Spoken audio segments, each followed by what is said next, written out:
I saw her die 3 times before I ever held her in my arms. First, when I scrolled past her photo online and my finger almost kept moving.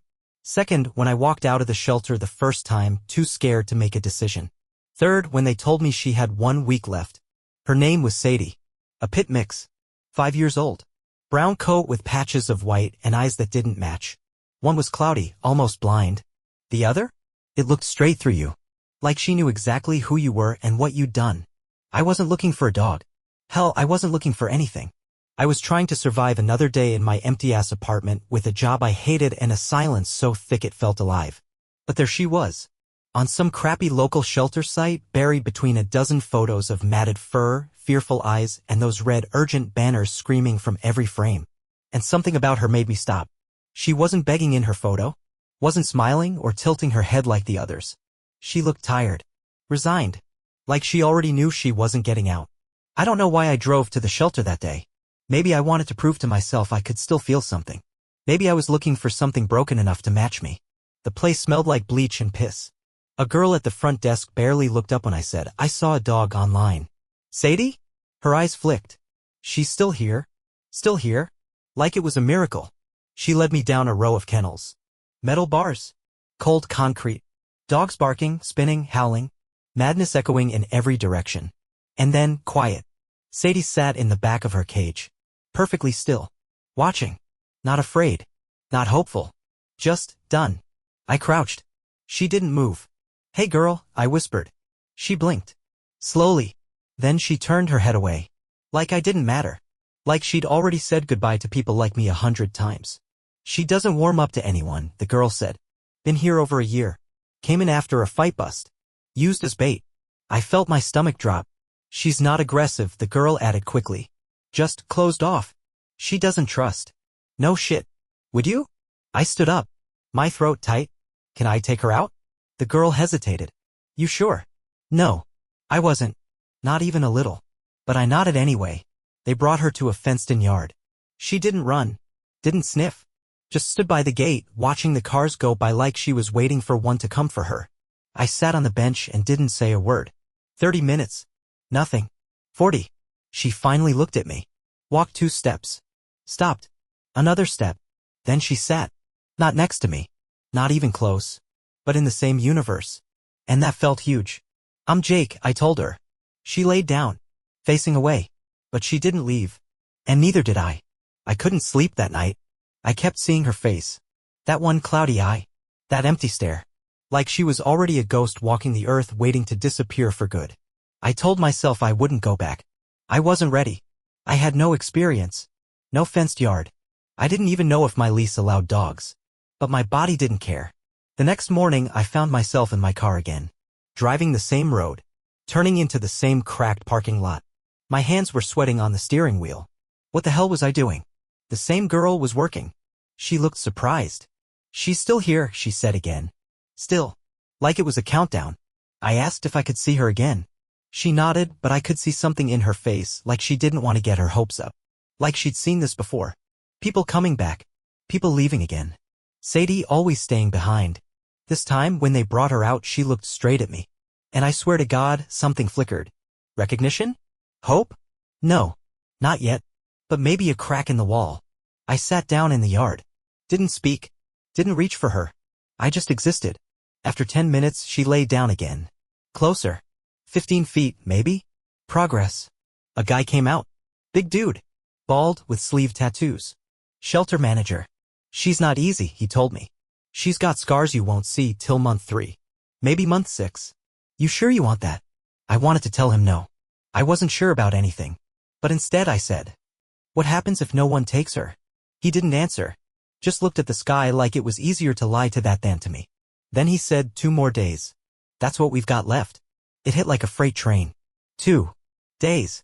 That night, I signed the papers. It was like adopting a grenade. She didn't wag her tail. She didn't lick my face. She didn't look at me as I clipped the leash on and walked her to my car. She climbed in, curled up, and closed her eyes like she was preparing to disappear. I sat behind the wheel. Terrified. Excited. Shaking. Let's go home, girl, I whispered. She didn't move. Just let out a long, broken sigh. Like she didn't believe in home anymore. but she went with me anyway. The first night was hell. She didn't eat, didn't drink, didn't make a sound. She just stood in the corner of my living room facing the wall, like some kind of haunted statue. I laid out blankets. I put down toys. I sat cross-legged on the floor for hours, whispering to her like an idiot. Nothing. At 2 a.m. I heard a noise. Not a bark. Not a whimper. Just the sound of her nails clicking across the floor as she paced in slow, anxious circles. She didn't sleep. Neither did I. By morning there was pee on the rug. She had shredded the edge of the couch. My landlord was gonna kill me. But when I opened the fridge and pulled out a slice of turkey, her head twitched. I held it out. She stared at it like it was a trick. Then, cautiously, she took it from my fingers. No teeth. No rush. Just a careful, gentle lift. She turned away immediately afterward. But I smiled like she'd just spoken her first words. That was the first win. Small. Pathetic, maybe? But real. Over the next week, I built a routine. Wake up. Quiet walk before the world stirred. Soft commands. No sudden moves. Eye contact only if she gave it first. I learned her signs. The twitch in her back leg when she got anxious. The way she flattened to the ground if a car backfired. The way she'd freeze if I ever raised my hand even to grab a cup from the shelf. Something in her had been broken long before me. But she was still fighting. Day by day. Moment by moment. I didn't post about her. Didn't brag. This wasn't Instagram material. This was real. Raw. Ugly sometimes. But also sacred. Because every now and then I'd catch her watching me. Not with fear. With curiosity. Like maybe I was different. One night, I fell asleep on the couch.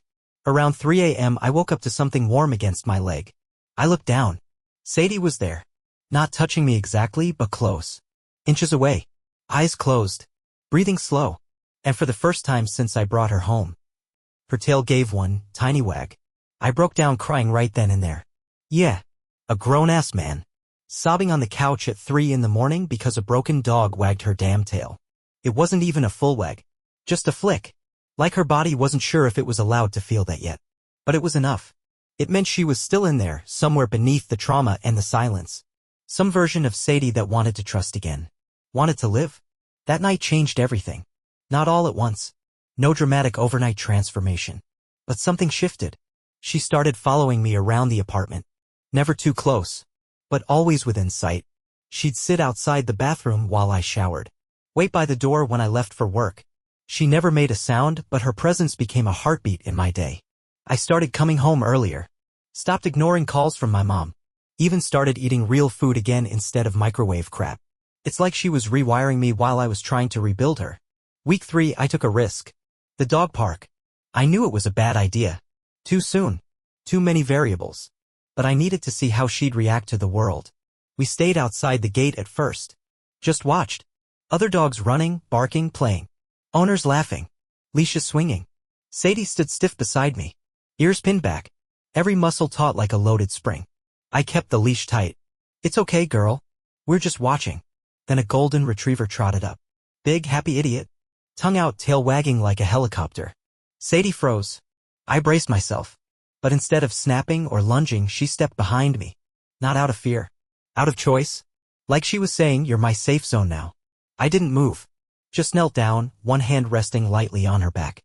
Her breathing slowed. The retriever's owner gave me a thumbs up. She's doing great. I wanted to tell him how huge this moment was. But all I could do was nod, swallowing a lump the size of a baseball. Because yay. She was doing great. Not perfect. Not healed. But alive. Present. And slowly learning that maybe, just maybe, this world wasn't done with her yet. The first real test came on a Sunday morning. I remember it because the sky was too perfect, blue like a postcard, sun dripping warmth across the lawn. One of those days that dares you to believe in happy endings. But the universe had other plans. I was tying my shoes, getting ready for our morning walk when I heard the knock. 3 sharp raps at the door. Sadie froze. I froze. We didn't get visitors. I opened it slowly and there he was. Derek. My brother. The last person on earth I expected. We hadn't spoken in over 2 years. Not since Dad's funeral. Not since the screaming match that ended with him calling me a coward and me telling him never to come back. He stood there now, hands in his pockets, mouth tight. Hey, he said. Sadie moved like lightning. 1 second she was behind me. The next she was between us. Shoulders squared. Teeth bared. A sound came out of her I'd never heard before. Low. Dangerous. Protective. Whoa. Derek stumbled back, arms raised. What the hell, man? Sadie, no, I said gently. It's okay. But she didn't move. She didn't trust him. And to be honest, neither did I. I stepped around her, closing the door behind me. You can't just show up. He looked shaken. Jesus, Jake? What kind of dog is that? The kind that knows who's worth trusting. He winced. Look, I'm not here to fight. I messed up. I know that. But I heard about the layoff. Thought maybe you could use some help. I hadn't told anyone about the layoff. Got fired a week ago. Company downsizing. Whole department gone. I'd been hiding it, pretending everything was fine. But Sadie knew. She'd been staying closer, watching me more, resting her head on my lap like she could feel the tension bleeding out of me. I'm good, I said flatly. I don't need anything. He looked past me toward the door. You sure about that? I wanted to slam the door in his face. But a part of me, a small, tired part, wanted to believe people could change. The way Sadie was changing. She's protective, I said. You'd be too if life treated you like shit. He nodded slowly. Fair. We stood there in silence. Then, without another word, he turned and walked away. I went back inside. Sadie was still by the door. Watching. Guarding. I knelt beside her. You okay, girl? She looked up at me. And for the first time ever, she let out a soft, gruff sound. Almost like she was saying, I've got your back. And I knew she did. Every broken, beautiful part of her. 2 months in, she had her first nightmare. It was the middle of the night. I was half asleep, drifting in that space between dreams and reality when I felt the bed shake. At first, I thought it was an earthquake. California life, you never really get used to that. But then I heard it.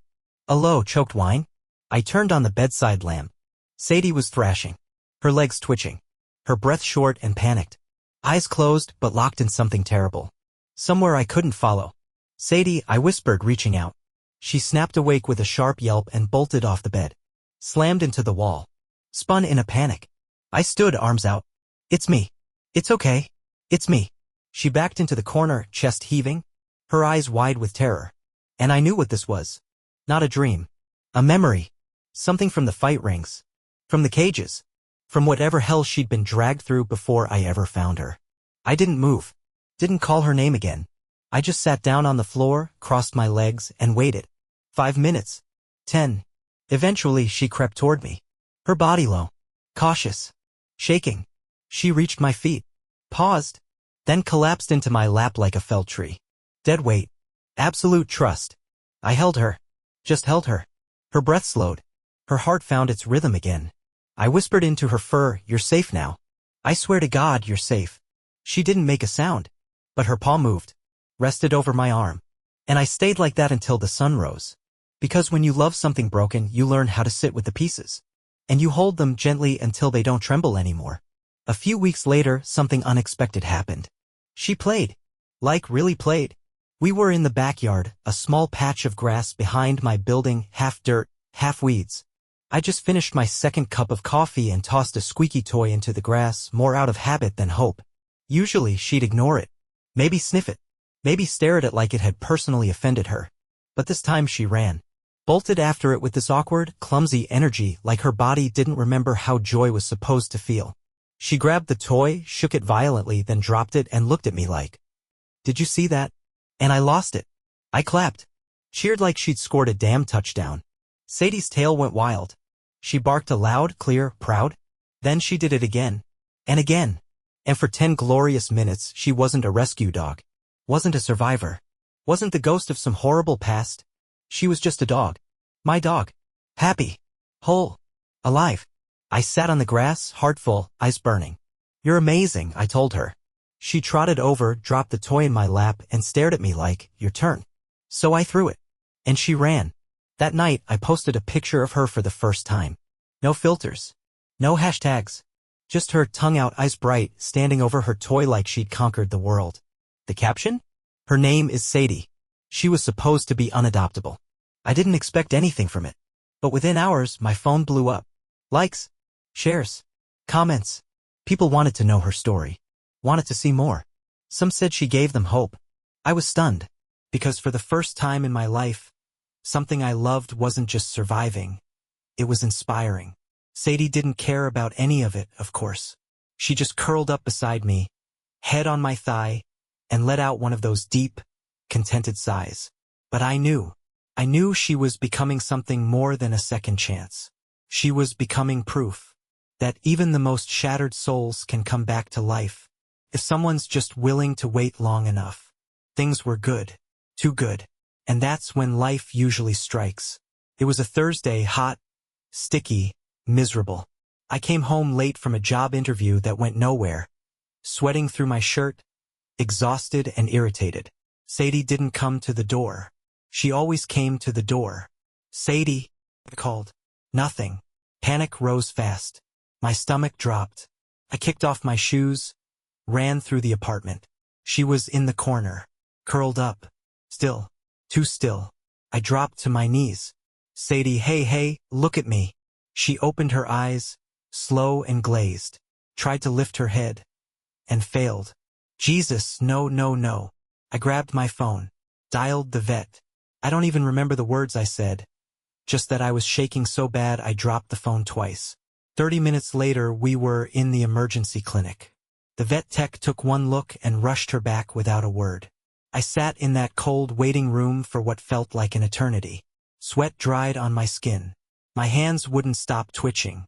And then the vet came out. Calm. Too calm.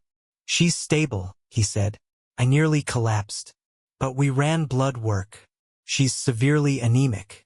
Could be from a number of things, internal parasites, immune response, even old trauma. We'll need to keep her overnight.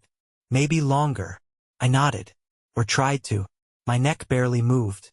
"I can't lose her," I whispered. "She's all I've got." The vet softened. "She's tough. You don't survive what she has without a hell of a fight." That night, I went home to an empty apartment. And I realized something brutal. It wasn't a home without her in it. Every creak in the floor made me turn my head, expecting to see her. Every sound outside made me look for her shadow. But there was nothing. Just silence. By morning, I was at the clinic before they opened. They let me in early. She was in a crate, hooked up to fluids, tail barely thumping at the sight of me. I sat beside her, hand through the bars. "Don't you dare," I whispered. "Don't you even think about leaving me." She pressed her nose into my palm. And in that moment I swore I'd sell my damn soul before I let her go without a fight. Because she wasn't just my dog anymore. She was my reason. She made it. Not fast. Not easy. But she made it. 3 days in the clinic, 2 blood transfusions, and enough medication to sedate a horse, but she pulled through. The vet said he'd never seen a dog bounce back so hard. "She must really love you," he said, smiling. I didn't answer, because I was too busy crying. The day I brought her home, she walked out on her own. Wobbly, slow, a little loopy from the meds, but her head was high. And the second we stepped into the apartment, she looked around like she was making sure it was still hers. She walked over to her blanket, circled once, then collapsed in that perfect, dog-like way that says, "Finally." I sat beside her, stroking her ears, and whispered, "You scared the hell out of me." She didn't move, but her tail gave one weak little tap. That was enough. The next few weeks were recovery mode. Pills wrapped in peanut butter. Slow walks around the block. No stairs. No running. No stress. I worked from home. Didn't leave her side unless I had to. I watched her sleep, breathe, heal. It was like watching a fire slowly catch again after nearly burning out. Each day she came back a little more. By week 3, she barked at the mailman again. By week 4, she destroyed a squeaky toy like it owed her money. And me? I was different, too. I'd stopped looking at life like it was something to survive. I was living again, cooking meals, calling friends back, even laughing real, belly-deep laughter. Because when you've almost lost the one thing that saved you, everything else suddenly snaps into focus. You realize what matters, what doesn't. And for the first time in years, I felt like maybe I could be okay. Because I had Sadie, and Sadie had me. 2 broken things. Learning how to build something whole. Together. Then came the letter. Thick envelope. No return address. I almost tossed it. Thought it was junk. But when I opened it, My whole body went cold. Inside was a formal notice. From the city. Apparently, Sadie had been labeled a potentially dangerous dog years ago. Back when she was seized in that bust. Part of her file from the shelter. Nobody ever told me. Now, after a recent review of old case files, the city was enforcing new regulations. Dogs with that classification required special permits, mandatory evaluations, and, if the owner didn't comply, immediate seizure. Seizure. They wanted to take her away. I read the letter 4 times, not believing it. She hadn't hurt anyone. Hadn't even growled at another dog in months. She was gentle, smart, protective. Mine. I called the number at the bottom. Got transferred 3 times. Finally landed on some guy with a voice like a brick wall. "Sir," he said flatly, "it's protocol. You can appeal the decision, but we'll need to evaluate the dog on site. If she fails, we can't release her back." My hands were shaking. Fails what, exactly? A temperament test. What does fail mean? A pause. "If she's deemed a threat," he said, "she'll be euthanized." I felt like the air got punched out of me. I hung up. Couldn't breathe. Sadie came over, head tilted, sensing something was wrong. I dropped to the floor, hugged her so tight she whimpered. "I won't let them," I whispered. "I swear to God, Sadie, I won't let them touch you." I didn't sleep that night, didn't eat the next day. I researched everything, legal loopholes, petitions, other cases like hers. I called every vet, every trainer, every rescue organization in a 100-mile radius. Finally found a lawyer who'd worked with similar cases. "Best thing you can do," she told me, "is prove she's not the same dog she was in that file." "She's not," I snapped.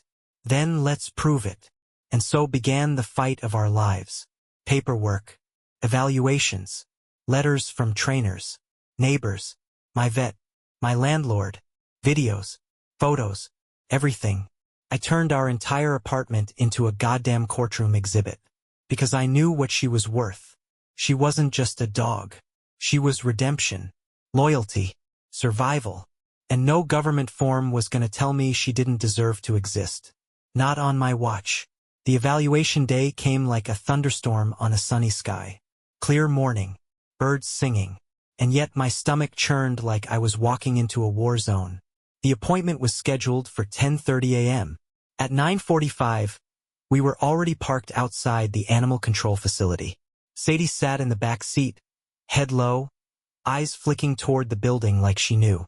Like something deep in her bones recognized the place. Not the location, but the energy. Fear, confinement, judgment. I leaned over the console. "You with me, girl?" She blinked, then reached her paw up, just enough to rest it against my arm. God, that nearly wrecked me. The evaluator was a middle-aged woman named Karen. Not that kind of Karen. This one had kind eyes and a calm voice. "Let's just see how she does," she said, smiling gently. "No pressure." I forced a nod. They took us to a fenced-in area behind the building. 2 techs stood on the sidelines, clipboards in hand. There were props set out.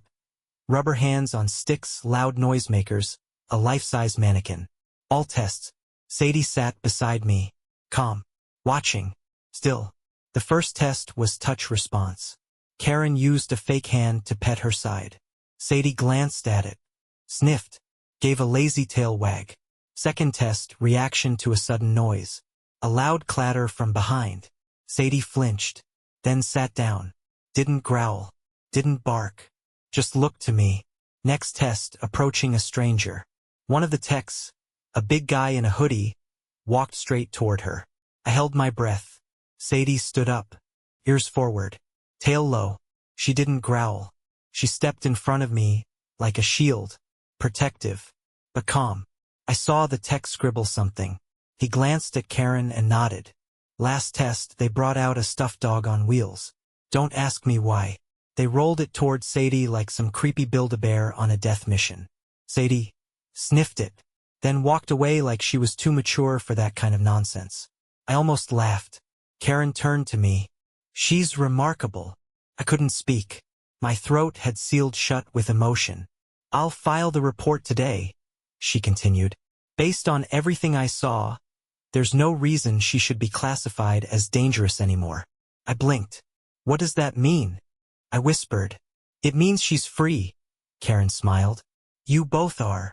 I dropped to my knees right there in the dirt. Sadie licked my face. Twice this time. And for the first time since that letter arrived, I let myself cry like a man who just won a war. Because that's exactly what we had done. After the ruling came through, everything changed. Not in some flashy Hollywood way. In quiet, sacred ways. The kind you don't notice until they fill the cracks in your soul. I got a certificate in the mail. Official confirmation that Sadie was no longer potentially dangerous. I framed it and hung it by the door like a badge of honor. We had fought. We had won. And it was like Sadie knew. Her posture changed. Her energy, like some invisible weight, had been lifted. She started greeting strangers on the street. Still cautious, still Sadie, but now with curiosity instead of dread. At the dog park, she started running with the other dogs. Full sprints. Tongue flapping. Eyes wild with joy. And me? I started sleeping again. I stopped jumping at every knock on the door. Stopped looking over my shoulder like the world was out to steal her away. We were safe now. One night, we sat on the fire escape, watching the city lights flicker like tiny stars. Sadie leaned into me warm and heavy. I don't deserve you, I whispered into the air. Because it was true. I didn't save her. She saved me. From loneliness. From numbness. From becoming someone who didn't care anymore. And somewhere between the shelter floor and the court ruling, I'd become a different man. A better man. Because loving her had required patience. Consistency. Presence. It had forced me to show up every single day, no matter how tired or scared I was. And now, I couldn't imagine life without her. I didn't want to. So I made a decision. Something I'd been thinking about for months but hadn't had the guts to follow through on. The next morning, I submitted my application to volunteer at the same shelter where I found her. They remembered me. Oh, you're Sadie's guy, one of the staff said. She was our miracle case. Damn right she was. And now? It was time to pay that miracle forward. I started small. Cleaning kennels. Refilling water. Walking the dogs nobody else wanted to. The scared ones. The broken ones. The Sadies. And every time I walked through that hallway past the metal cages and hopeful eyes, I felt her beside me. Not just as a memory, but as a living, breathing reason to keep going. To keep saving. Because once you've loved something that was supposed to die, you never forget how much every second of life is worth. It didn't take long for word to spread. Not just about Sadie's story, but about what came next. See, I didn't stop at volunteering. Because after a few weeks at the shelter, I started noticing patterns. The same dogs coming back. Same fear in their eyes. Same hopelessness in the air. Most of them weren't bad dogs.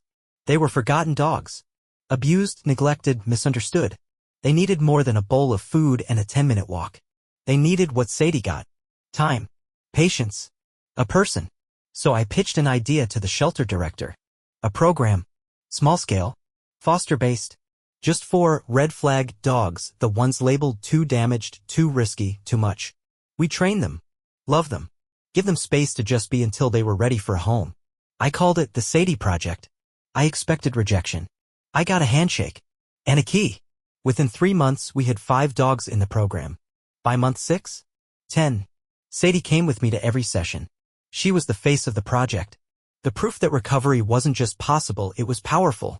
I watched her work her quiet magic on dogs that wouldn't even lift their heads. One by one, they followed her lead. They learned it was okay to trust. Okay to rest. Okay to be loved. People started donating. Volunteering. Adopting. We got local press. Then national. Some blog called her the dog who rewrote the rules. But she didn't care about fame. She just wanted her blanket. Her people. Her job. Because, yeah, by then, Sadie had a job. Official therapy dog. Certified. She came to trauma centers. Sat with veterans. Visited shelters and clinics and schools. Kids would hug her like she was a superhero in fur. And every time she stood still. Patient. Present. Like she knew. Because she did. She had seen the darkness. Lived in it. And now she walked back into it, not for herself, but to show others the way out. But every story, no matter how powerful, carries a shadow. Ours came 4 years in. Sadie was 8 by then. Still strong. Still playful. But a little slower. She started sleeping more. Stairs became tougher. Her tail wagged just a little less often. At first, I told myself it was age. Normal stuff. But deep down, I knew better. One morning, she didn't get up to greet me. Just lifted her head, gave me a look, soft, tired, and rested it back on the pillow. I rushed her to the vet. Tests. Scans. Blood work. I sat in the sterile white room, tapping my knee, holding her paw like it could anchor us both. The vet came in. His face said it all. Lymphoma. Advanced. I didn't even hear the rest. Something about treatment options. Time frames. A few good months if we were lucky. I remember one word echoing in my head over and over. No. No. No. No. This wasn't how it was supposed to go. She was the one who made it. The miracle. The comeback story. The proof. But cancer doesn't care about stories. It just takes. That night, we sat in the living room. No lights on. Just moonlight bleeding through the window. I curled up on the floor beside her. She rested her head on my chest. And I cried harder than I ever have in my life. She didn't flinch. Didn't move. She just stayed there. Breathing with me. Holding me the way I had held her so many nights before. And in that silence I made her a promise. No fear. No cages. No hospitals. When it was time I would let her go with grace. With dignity. And every second until then, we would live. So that's what we did. We lived. Road trips. Beaches. New parks. Cheeseburgers. She slept in hotel beds like a queen. Barked at waves. Rolled in sand. Chased butterflies with puppies half her age. And at every stop I told her the same thing. You changed everything, Sadie. Everything. And I meant it. Because she hadn't just saved me. She'd saved hundreds. Maybe more. One soul at a time. All from a dog that no one wanted. That no one believed in. Except me. The final morning was quiet. Too quiet. Sadie didn't get up when I poured her food. Didn't follow me to the door when I grabbed her leash. She just looked at me. Not with pain. With peace. The kind of peace that says, I'm ready. I laid down beside her on the rug. Pressed my forehead to hers. My tears soaked into her fur. You did good, I whispered. You did so good, girl. She blinked slowly. Gave me one last soft, raspy exhale. The vet came to the house just like I'd asked months before. No sterile tables. No bright lights. Just her bed. Her blanket. Her favorite toy beside her. I held her the whole time. Told her the story of how we met. Told her how brave she was. How proud I was. How much she was loved. And then, she was gone. Just like that. The world didn't stop. Birds kept singing. Cars still passed outside. But something inside me cracked so deep I didn't think I'd ever be whole again. I sat there for hours. Eventually, I carried her out wrapped in the same blanket she curled up in the day I brought her home. That night, the house was the quietest it had ever been. No nails on the floor. No breathing beside the bed. Just silence. Crushing, brutal silence. And yet, I felt her everywhere. In the corners. On the stairs. In every single part of who I had become. I thought I rescued her. But she was the one who pulled me out of the dark. Who showed me what love looked like when it was hard. When it was real. When it meant staying even when it hurt. I kept her collar on my nightstand. Her photo above my desk. And her story? Her story lived on. The Sadie Project kept growing. More fosters. More adoptions. More second chances. Every time someone walked out of the shelter with a dog no one else wanted, I felt her. Every time a broken animal learned how to trust again, I saw her. Because Sadie wasn't just a rescue. She was a revolution. A year after Sadie passed, I got a message. It was from a woman named Claire. She'd adopted one of our toughest cases, a dog named Moose. 60 pounds of scar tissue and suspicion. We weren't even sure he could be placed. But Claire? She didn't give up. In her message, she wrote, I read about Sadie. I think Moose knew her spirit. I think it's what saved him. Thank you for not giving up on the ones no one else sees. I sat with that message for a long time. Read it again and again. Because the truth was, even after all that time, my grief hadn't faded. It had changed. Softened. But it was still there. A scar I carried with pride. I started keeping a journal. Not for me. For Sadie. Every entry started the same way. Hey girl. You wouldn't believe what happened today. And I'd write. About the dogs we saved. The ones we lost. The ones who ran right into my arms like they'd been waiting their whole lives. I wrote about the people too. Veterans. Survivors. Kids in foster care. Lonely seniors. All of them drawn to these broken, beautiful dogs like magnets to steal. And through them I saw her. Sadie was everywhere. She was the reason I kept going. The reason I still walked into shelters every week, locked eyes with the dog shaking in the back, and said, "I see you." Because I remembered what it felt like to be seen. By her. And I remembered what it meant. One night, I visited her grave, just a small stone under the old oak tree at the edge of the city. I brought her favorite toy. The squeaky one she'd destroyed 100 times but always went back to. I sat beside her for hours. Told her about Moose. About Claire. About how the Sadie project had gone national. Told her I missed her. And then I said the one thing I hadn't been able to say for a whole year. Goodbye. The wind picked up. Leaves rustled. And I swear to God I felt her tail thump against my soul. Just once. But it was enough. After that night at her grave, something inside me settled. Not like the grief disappeared, it never would. But it transformed. From something that crushed me. To something that carried me. I started speaking more. Not just at shelters, but at schools, fundraisers, conferences. People wanted to hear Sadie's story, and I told it, every single raw, messy, beautiful part. Sometimes I'd cry halfway through. Sometimes the audience would. But by the end, they always clapped. Not for me. For her. And every time I ended the same way. She wasn't a hero when I met her. She was scared. Shut down. She didn't wag, didn't bark, didn't trust. But someone gave her a chance. And that was all she needed to become everything she was meant to be. After one event, a teenage girl came up to me. She had tears on her cheeks and a cast on her wrist. Barely looked me in the eye. "I think I'm like Sadie," she said. "I'm not where I want to be yet. But I'm trying." I reached into my pocket and handed her a small metal tag I carried around. A spare from Sadie's old collar. Just her name stamped in silver. "Keep this," I told her. "When things get hard, remember, you don't have to be perfect. You just have to stay." She hugged me like it was life or death. And I knew Sadie would have done the same. That night, back at home, I walked through the quiet apartment. Stopped in the hallway. Looked at the photo wall. Sadie's picture in the center. Surrounded by dozens of others. Dogs. Families. Survivors. Every face a chapter in the story she started. A story still being written. By the time I went to bed, I felt it again, that thump in my chest. That silent rhythm that used to match the sound of her paws on the floor. She was still with me. Not in body, but in everything else.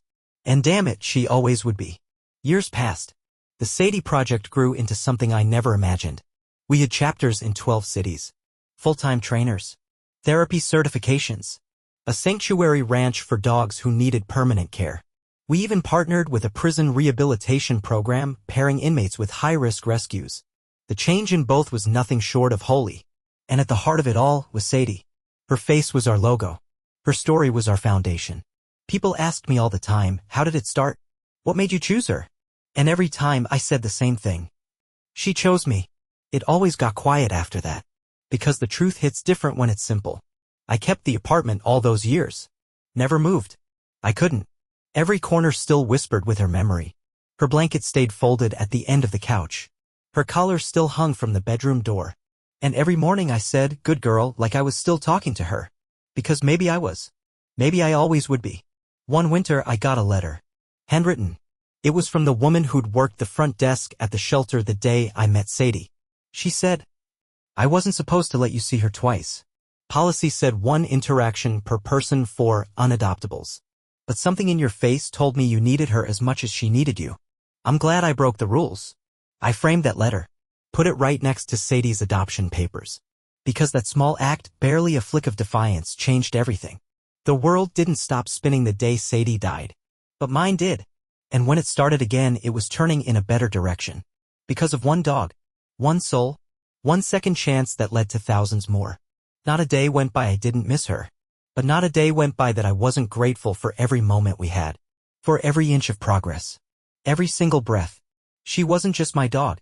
She was my compass. My teacher. My reason. Sometimes, late at night, I still hear her. Not like a ghost. Not like grief.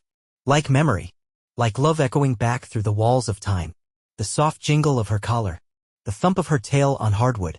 That low sigh she always gave when she finally settled in, like, "Okay, I guess I'll trust you one more day." People ask me now if I've adopted again. The answer's yes. For times, actually. All broken in different ways. None of them Sadie. But they don't have to be. Because Sadie wasn't about replacing. She was about rebuilding. She taught me that love isn't about fixing someone. It's about showing up. Over and over. Even when it's hard. Even when it hurts. especially when it hurts. I speak at events now. Sometimes big, sometimes small. And I always end with the same story. The couch. That first tail wag. The night she laid beside me for the first time and let me hold her like we were both drowning and didn't care anymore. I always see someone wipe a tear. Always hear someone whisper, that's what love looks like. And I smile. Because yay. It is. It's messy. It's raw. It's showing up for the broken things when everyone else walks away. Sadie showed me that. In the quiet. In the chaos. In every step we took from that shelter to her last breath. She didn't need to be perfect. She just needed a chance. And now? I give chances for a living. Because she gave me mine. So this is for her. For the dog no one wanted. For the soul the world nearly threw away. For the life she gave me piece by beautiful piece. I love you, Sadie. Forever and ever and ever. Good girl. The best girl.